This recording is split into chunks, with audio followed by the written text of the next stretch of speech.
নটরডেমের ডাক, লেখক কবি শহীদ। নটরডেম, তুমি হলে জ্ঞানের আলো, তোমার ছোঁয়ায় হৃদয় হয় নতুন তোর ভালো। তোমার শিক্ষা জাগায় মনের আলো, অন্ধকার পেরিয়ে খুঁজে পাই পথ চলো।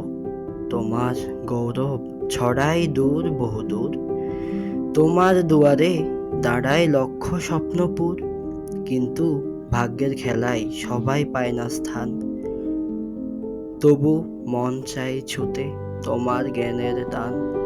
তোমার প্রাঙ্গণে হাঁটতে চাই প্রাণ, তোমার ছায়ায় করতে চাই জীবনের ধ্যান। জীবন যত কঠিন হোক আশা রাখি মনে, একদিন আসবো আমি তোমার স্নেহ ভরা চরণে। তোমার আলোয় ভরবে আমার জীবন, তোমার শিক্ষা গড়বে আমার স্বপ্ন ভুবন। নটরডেম, তুমি স্বপ্নের ঠিকানা, তোমার পথে হাঁটবো আমি, এটাই প্রতিজ্ঞা।